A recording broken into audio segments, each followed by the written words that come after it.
जिल्ह्याचे सर्व कार्यकर्ते, काही एखाद दुसराच गेला, सर्व कार्यकर्ते काही जिल्हा परिषद पंचायत समितीपर्यंत जाऊ शकले नाही.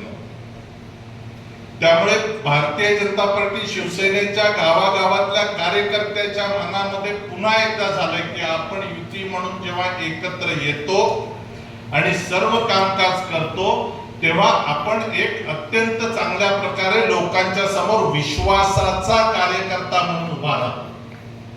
हा जो विश्वासाचा कार्यकर्ता, हा जो शिवसेना भारतीय जनता पार्टीच्या एकत्रित युतीच्या कार्यकर्त्या म्हणून जे प्रत्येकाच्या मनात आहे, आणि गावातला मतदार तर मी युतीचा मतदार आहे अशा पद्धतीचा विचार करणाराही अनेक हे मतदार असतात.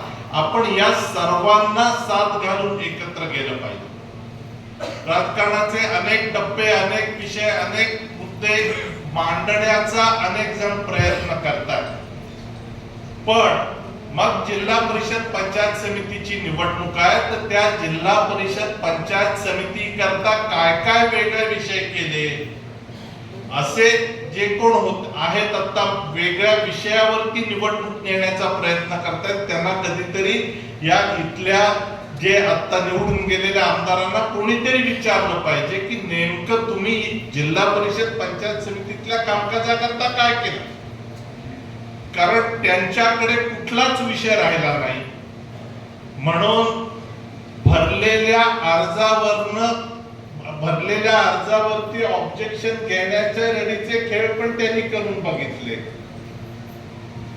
एक विषय जो आहे तो वेब सिरीजचा विषय आहे खरा, पण त्याच्यातलं कथानक पूर्ण कोणी वाचलंच नाहीये किंवा बघितलंच नाहीये. ही जबाबदारी सेन्सॉर बोर्डावर देता येईल, त्याच्यातलं आपल्याला आपल्या सरकारला सांगता येईल की अधिक कठोरपणे कोकणातले लोक तिथे सल्लागार घ्या आणि त्याच्यातनं निर्णय करा. हा आपण सर्व करू शकतो, पण त्याच्या आधी वेगवेगळ्या पद्धतीनं, कारण दुसरा कुठला विषय चालवता येत नाही, म्हणून मग हा आपल्याला विषय पंचायत समितीमध्ये कुठेतरी वाद करण्याकरता आणता येईल का, याच्यातल्या काही गोष्टींचा विचार सर्वसामान्य जनतेने केला पाहिजे. मी फक्त एक वाक्य त्या याच्यातलं सांगणार आहे की जे मी त्याच्यानंतर मीही थोडंसं वाचन केलं. त्यातलं एक वाक्य असं आहे की कोकणामध्ये श्रद्धेला महत्व आहे, कोकणामध्ये अंधश्रद्धेला महत्व नाहीये, आणि ही श्रद्धा जपण्याचं काम आपल्याला सर्वांना करायचंय अशा पद्धतीचं